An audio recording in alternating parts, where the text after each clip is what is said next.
Memasuki pembelajaran kita hari ini, mari kita bersatu hati, kita lipat tangan, kita tutup mata, kita mau berdoa. Terima kasih Yesus buat kasih setiamu yang Kau berikan bagi setiap kami. Engkau memberkati setiap anak-anak yang mendengarkan video ini, sehingga setiap anak-anak diberikan pengertian dan kekuatan untuk bisa mengerti, mencerna, bahkan terlebih lagi mengaplikasikan pembelajaran materi 7 ini dengan baik dan bisa menjawab setiap soal yang ada. Terima kasih Yesus, hanya dalam nama Tuhan Yesus kami berdoa. Amin. Baik, anak-anak akan literasi sejenak Amsal 22 ayat 6. Coba dibaca ya, buka buku Alkitabnya di Amsal 22 ayatnya yang ke-6.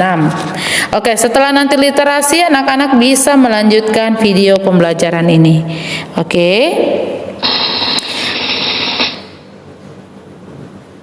Oke, nah materi kita hari ini adalah tentang setia beribadah.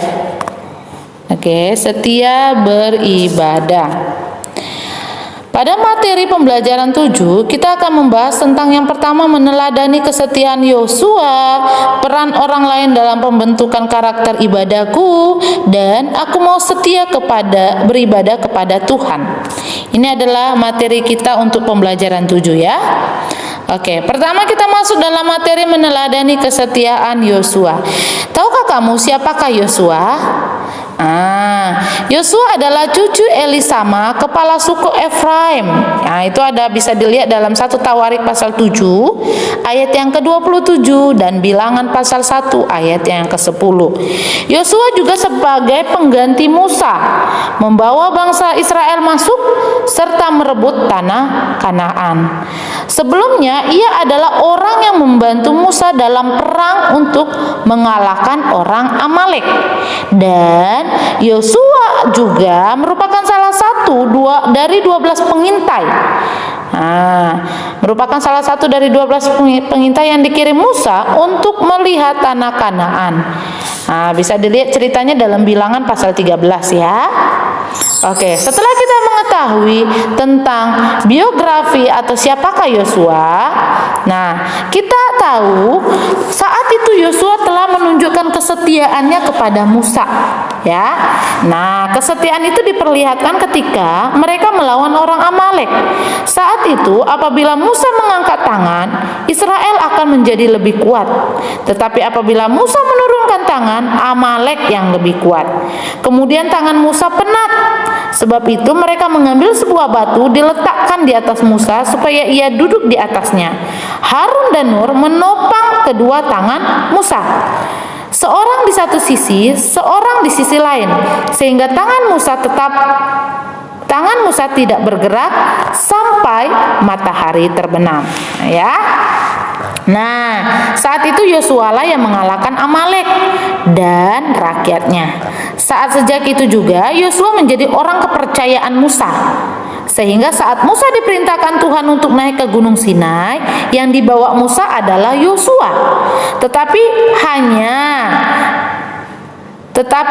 hanya Musa yang naik hingga puncak. Musa tinggal di atas gunung itu selama 40 hari, 40 malam. Dan Yosua dengan setia menunggu Musa di bawah. Tindakan itulah yang menjadi tindakan kedua yang menunjukkan bahwa Yosua adalah orang yang setia. Kesetiaan Yosua juga ditunjukkan kepada Tuhan. Hal ini dapat kita lihat dalam Yosua pasal 24 ayat 14 sampai ayat yang ke-28. Yosua menyadari bahwa Allah sangat memberkati mereka. Tanah Kanaan yang makmur diserahkan kepada mereka tanpa mereka harus bersusah payah, di ayat yang ke-13. Yosua pasal 24. Nah, oleh karena itu Yosua mengajak bangsa Israel beribadah kepada Tuhan dengan tulus, ikhlas, menjauhkan segala allah asing, setia kepada Tuhan dan mendengarkan firman Tuhan. Itu ada di ayat 14 sampai ayat 23 sampai 24. Allah asing yang dimaksud itu siapa sih? Nah, Allah asing yang dimaksud di situ adalah patung-patung yang menyimbolkan dewa dan dewi yang dahulu pernah disembah oleh orang-orang Israel. Dan pada akhirnya orang-orang Israel mengadakan perjanjian dengan Yosua di Sikhem bahwa mereka akan setia beribadah kepada Tuhan dan hanya kepada Tuhan. Nah, pada pembelajaran ini kita juga diajak untuk setia. Setia kepada Tuhan dengan cara membiasakan diri beribadah. Oke? Nah, sudahkah beribadah hari ini? Sudahkah menyapa Tuhan dengan berdoa hari ini? Sudahkah membaca Alkitab pada hari ini? Ayo anak-anak, jika belum, lakukanlah. Oke? Setia kepada Tuhan dengan cara membiasakan diri untuk beribadah. Lalu yang kedua, materi yang kedua adalah dengan peran orang lain dalam membentuk karakter ibadahku. Nah, untuk selalu beribadah kepada Tuhan, kita belum dapat melakukannya sendiri. Karena apa? Karena kita membutuhkan orang lain untuk membantu kita. Nah, siapakah orang lain itu? Orang lain itu adalah orang tua kita, keluarga kita, guru di sekolah dan guru sekolah minggu, pendeta, majelis, masyarakat, dan pemerintah. Peran mereka dapat kita lihat. Contohnya dalam keluarga kita, orang tua kita adalah orang tua kita dengan sabarnya mengajari kita untuk berdoa dan meminta kita untuk pergi ke sekolah minggu. Mereka membiasakan kita untuk melakukan itu semua. Gitu ya. Nah, mengapa mereka berperan dalam pembentukan karakter ibadah kita? Sebab kita adalah karunia yang diberikan Tuhan kepada orang tua. Kejadian pasal 33 ayat 5. Oleh karena itu orang tua bertanggung jawab untuk memperhatikan kita, merawat kita, membesarkan dan mendidik kita. Sama halnya dengan keluarga. Guru di sekolah dan guru sekolah minggu, pendeta, majelis, masyarakat dan pemerintah juga berkewajiban untuk bertanggung jawab dalam memperhatikan, merawat, mendidik kita. Oke? Dan mereka adalah wakil Tuhan yang ditempatkan Tuhan di bumi terkait dengan tanggung jawab mereka atas anak-anak. Mereka seharusnya menghargai prestasi yang kita miliki. Dengan menghargai prestasi kita, mereka akan mendorong kita untuk mengembangkan talenta sehingga kita dapat menghasilkan sesuatu yang berguna dan membanggakan Tuhan tentunya. Nah, contohnya, kita memiliki prestasi dalam membaca indah Alkitab. Mereka seharusnya selalu mendorong kita untuk terus membaca Alkitab. Menghargai prestasi kita juga harus dibiasakan untuk dilakukan. Tidak hanya untuk orang tua loh, keluarga, guru di sekolah dan sekolah minggu, pendeta, majelis, masyarakat dan pemerintah juga harusnya demikian. Namun kita juga harus melakukan itu kepada teman dan siapapun. Sebab menghargai prestasi adalah karakter yang harus kita tumbuh kembangkan sebagai karakter anak-anak Kristen yang juga adalah karakter bangsa kita. Yang ketiga, materi yang ketiga untuk pembelajaran kita hari ini yaitu tentang aku mau setia beribadah kepada Tuhan. Setia beribadah kepada Tuhan adalah hal yang penting, bukan? Benar nggak? Kita tidak akan merasa rugi loh ketika kita mau setia beribadah. Namun sebaliknya, hubungan kita dengan Tuhan akan semakin akrab dan berkat-berkatnya akan terus ada dalam hidup kita. Ini ya, beribadah itu penting. Nah, hari ini kita akan belajar dari kesetiaan beribadah yang ditunjukkan oleh Yosua. Pada pembelajaran 5, kita juga sudah banyak belajar dari Abraham, Yusuf, bahkan Tuhan Yesus tentang kesetiaan. Nah, marilah kita selalu setia beribadah kepada Tuhan. Kapan, di mana, dan apapun keadaan kita, apapun kehidupan kita yang telah dirancangkan, mari kita ibadah khusus kepada Tuhan. Nah, khusus untuk anak-anak anak-anak saat ini itu bisa beribadah sekolah minggu. Oke? Nah, di ibadah itu kita dapat beribadah, bertemu dengan teman-teman seiman dan belajar dengan gembira tentang kebenaran Tuhan Yesus. Jadi, setialah beribadah dan disiplinlah dalam bernyanyi, memuji Tuhan, membaca Alkitab, dan berdoa hanya kepada Tuhan secara pribadi maupun bersama-sama. Nah, penjelasan Alkitab dalam Amsal pasal 22 ayat yang ke-6 dikatakan bahwa Salomo adalah penulis kitab Amsal. Dalam ayat ini juga mengingatkan para pendidik, baik itu orang tua, guru di sekolah maupun guru sekolah minggu, untuk dapat mendidik orang-orang muda, termasuk anak-anak ya, kepada jalan yang benar. Apa tujuannya? Tujuannya adalah seluruh didikan tersebut dapat mempersiapkan anak-anak untuk menghadapi kehidupan pada hari-hari selanjutnya. Dengan demikian, pada hari tua, orang-orang muda tersebut tidak akan melakukan hal-hal yang tidak dikehendaki Tuhan. Nah, penjelasan teks Alkitab dalam Efesus pasal 6 ayat keempat dikatakan bahwa Rasul Paulus adalah penulis kitab Efesus. Ya, pada ayat ini memerintahkan para ayah untuk tidak melakukan tindakan yang membuat anak-anaknya marah.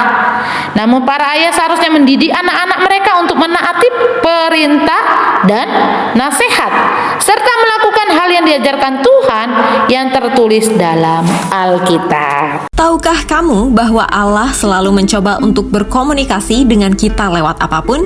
Seperti contohnya dalam Alkitab bagian Perjanjian Lama, Allah pernah menampakkan dirinya dan berkomunikasi dengan manusia dalam berbagai wujud loh. Media apa yang Allah gunakan untuk bisa berkomunikasi dengan manusia? Saksikan terus Fakta Alkitab hari ini.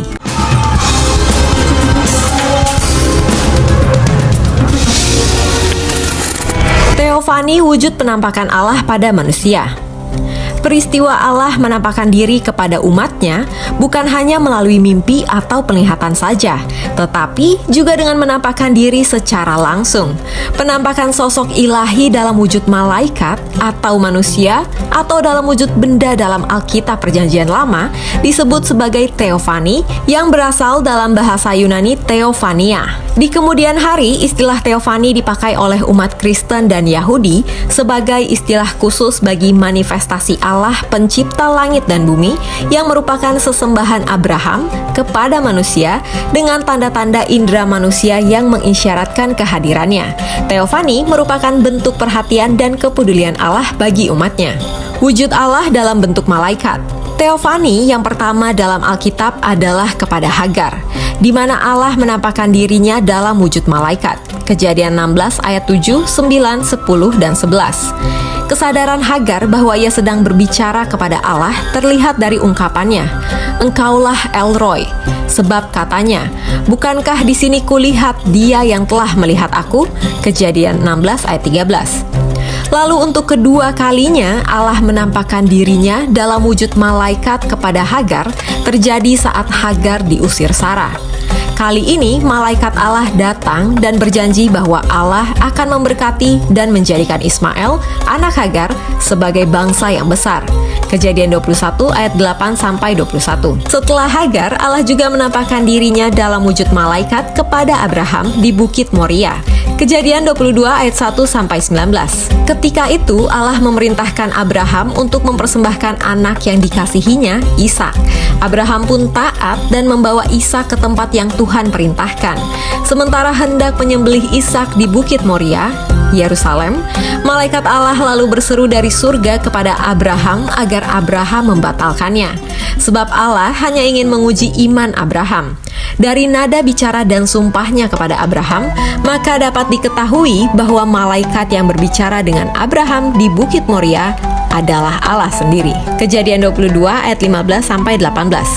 Selain Hagar dan Abraham, penampakan wujud Allah dalam bentuk malaikat juga terjadi pada Manoah dan istrinya. Kisahnya ditulis dalam Hakim-Hakim 3 ayat 1-25. Wujud Allah dalam bentuk manusia. Dalam Kejadian 18 ayat 1-15 menceritakan bahwa Allah menampakkan dirinya dalam bentuk manusia kepada Abraham. Pada suatu ketika, 3 orang laki-laki mengunjungi Abraham dan Sarah di kemah mereka di Mamre. Abraham kemudian menjamu mereka makan di bawah sebuah pohon.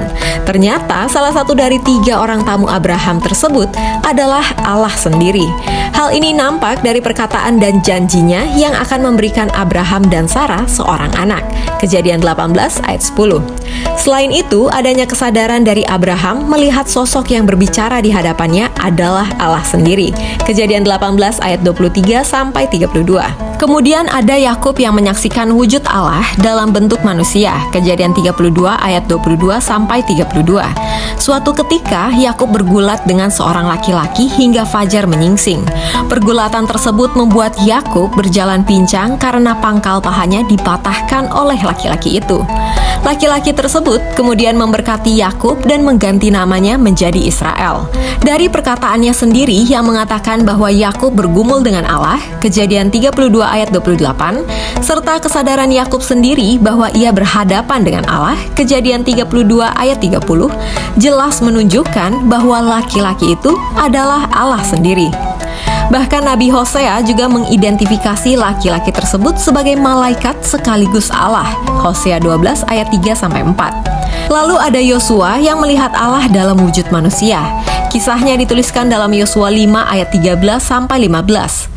Ketika itu Yosua bertemu dengan seorang laki-laki yang tidak dikenalnya. Yosua yang merupakan pemimpin Israel bertanya kepada orang tersebut, apakah ia seorang kawan atau lawan?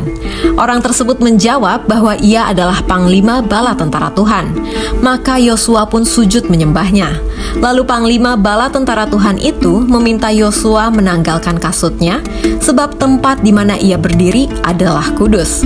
Panglima bala tentara Tuhan ini adalah Allah sendiri, sebab ia menerima penyembahan Yosua yang mana tidak akan dilakukan oleh malaikat atau manusia. Wujud Allah dalam semak duri yang menyala. Ketika Musa sedang menggembalakan kambing domba ayah mertuanya di Midian, malaikat Tuhan menampakkan diri kepada Musa melalui semak duri yang menyala-nyala tetapi tidak dimakan api. Keluaran 3. Hal ini terjadi di Gunung Horeb. Dari tengah-tengah belukar yang menyala-nyala itu, Allah berbicara kepada Musa dan memperkenalkan dirinya sebagai Allah Abraham, Ishak, dan Yakub, nenek moyang bangsa Israel. Allah juga meminta Musa menanggalkan kasutnya sebab tempat di mana ia berdiri adalah kudus. Di sini Tuhan juga menyatakan namanya kepada Musa sebagai Jehovah atau Yahweh, Aku adalah Aku. Kejadian 12 ayat 14. Serta mengutus Musa untuk membebaskan bangsa Israel dari Mesir. Dari Keluaran 3 begitu jelas bahwa Allah sendiri yang menampakkan dirinya dan berbicara kepada Musa. Wujud Allah dalam tiang awan, tiang api. Allah menyatakan kehadiran dan perlindungannya kepada bangsa Israel dengan menuntun mereka keluar dari Mesir dan melintasi padang gurun Sinai dalam wujud tiang awan pada siang hari dan tiang api pada malam hari. Keluaran 13 ayat 21-22, Nehemia 9 ayat 19. Ini bukanlah dua tiang, tetapi hanya satu saja. Pada siang hari, wujudnya adalah awan, dan pada malam hari adalah api. Dalam perjalanan menuju tanah Kanaan selama 40 tahun, bangsa Israel harus diiringi berbagai tantangan, baik dari pihak luar maupun dari sesama mereka sendiri. Mereka harus maju berperang, dikejar musuh, kehabisan air minum, berselisih, dan lain-lain. Namun, Tuhan hadir dan melindungi mereka di setiap tantangan tersebut. Pada siang hari, tiang awan melindungi mereka dari sengatan matahari. Sementara pada malam hari, tiang api menghangatkan tubuh mereka dari dinginnya angin padang gurun. Cahayanya juga menerangi jalan sehingga mereka tidak terantuk atau terjatuh. Tuhan berjalan di depan mereka pada siang hari dalam tiang awan untuk menuntun mereka di jalan, dan pada waktu malam dalam tiang api untuk menerangi mereka, sehingga mereka dapat berjalan siang dan malam dengan tidak beralih. Tiang awan itu tetap ada pada siang hari dan tiang api pada waktu malam di depan bangsa itu. Keluaran 13 ayat 21-22.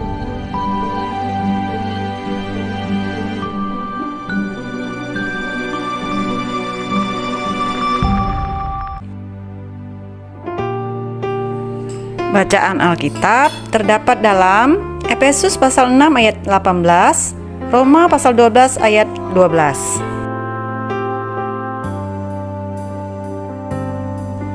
Ada pepatah yang mengatakan, doa adalah napas hidup orang beriman.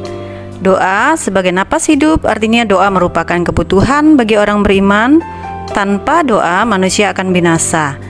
Ibadah, doa, dan membaca Alkitab adalah tiga hal yang saling berkaitan satu dengan yang lain. Ada orang yang masih mementingkan berapa kali berdoa setiap hari. Namun berdoa bukanlah hanya menyangkut banyaknya atau kualitas, melainkan motivasi kita berdoa.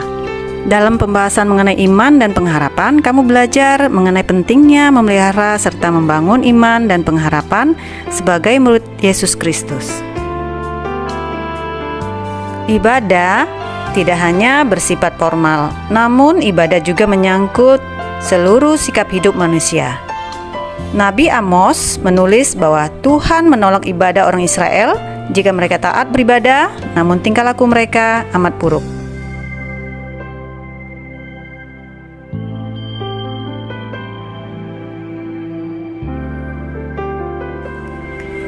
Jadi, ibadah bisa berarti ibadah formal. Ketika kamu menyembah Tuhan dalam sebuah liturgi, baik di gereja, ibadah pribadi, maupun dalam perkumpulan ibadah lainnya. Ibadah juga mencakup seluruh sikap hidup manusia. Keduanya sama penting, baik ibadah formal maupun sikap hidup. Baiklah, mari kita pelajari selanjutnya makna atau arti beribadah, berdoa, dan membaca Alkitab. Jemaat Kristen pertama memiliki kehidupan ibadah yang luar biasa.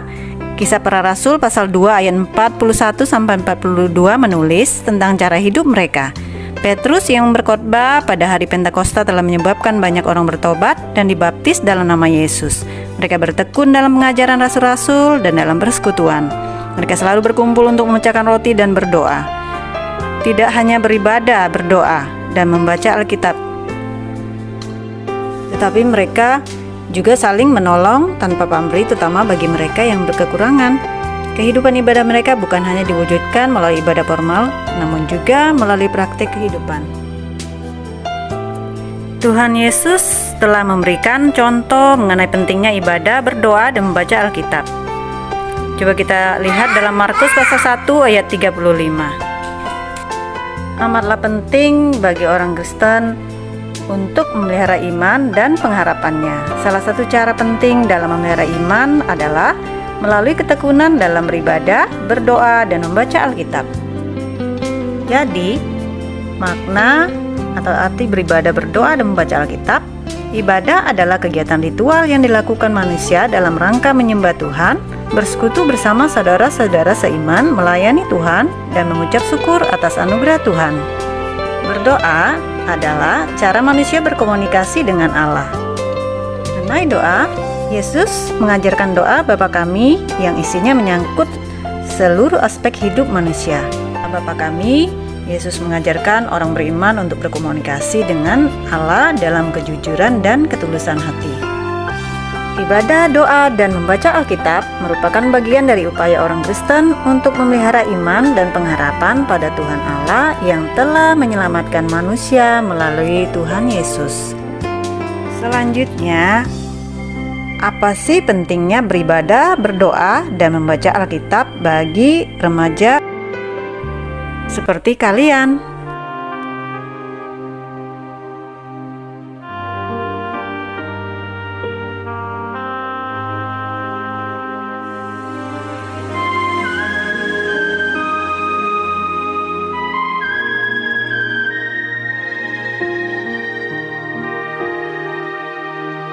Bagaimanakah sikap yang baik dan benar dalam beribadah, berdoa, dan membaca Alkitab? Jika kamu akan bertemu dengan kepala sekolah di ruangannya, kamu pasti bersikap sopan, bukan? Apalagi jika kamu akan bertemu dengan Tuhan Allah yang kamu imani. Tentu ada tata caranya. Dalam kitab Mazmur pun ditulis bahwa kita memuji Tuhan dengan alat musik, gambus, kecapi, rebana, dan lain-lain. Kegembiraan dalam beribadah hendaknya tidak mengurangi suasana ibadah sebagai penyembahan terhadap Allah yang diimani. Dan cara berpakaian haruslah menunjukkan rasa hormat dan takjub kita terhadap Tuhan yang Maha Kudus. Ketika Musa bertemu dengan Allah di hutan belukar di Midian, Allah meminta Musa untuk menanggalkan kasutnya atau alas kaki, karena tempat yang dipijatnya itu kudus. Apakah semua doa dijawab sesuai dengan permintaan? Dalam Injil Matius pasal 6 ayat 8, Yesus mengatakan, "Karena Bapamu mengetahui apa yang kamu perlukan." Kalimat ini memiliki makna yang dalam, bahwa Allah lebih mengetahui apa yang kita perlukan. Doa dan permohonan kamu akan dijawab sesuai dengan kasih dan keadilan Allah, karena Ia lebih tahu apa yang kamu perlukan. Dalam Injil Matius 21 ayat 22 tertulis, "Dan apa saja yang kamu minta dalam doa dengan penuh kepercayaan, kamu akan menerimanya." Kamu akan menerima jawaban atas doa-doa kamu. Namun jawaban itu diberikan berdasarkan pertimbangan Allah. Banyak orang kecewa karena merasa doanya tidak dikabulkan sama persis seperti apa yang diminta. Allah bukanlah supermarket, tempat kamu memesan barang dan membelinya sesuai dengan apa yang kamu inginkan. Allah adalah Bapa yang pengasih dan Ia lebih tahu apa yang dibutuhkan oleh anak-anaknya. Dengan demikian, janganlah berhenti berdoa ketika apa yang kamu minta belum dijawab ataupun hal lain yang kamu peroleh. Janji untuk setia beribadah, berdoa, dan membaca Alkitab. Nah, sekarang waktunya kalian membuat janji bersama untuk setia beribadah, berdoa, dan membaca Alkitab. Janji yang kalian buat dapat berupa slogan, doa maupun puisi yang bertujuan agar kamu dan teman-temanmu setia dalam beribadah, berdoa, dan membaca Alkitab. Sebagai kesimpulan pelajaran kita hari ini, ada berbagai bentuk ujian iman bagi anak remaja seperti kamu, antara lain godaan untuk menyontek, bolos, terpikat pada obat terlarang, rokok, gambar porno di internet, atau media sosial lainnya.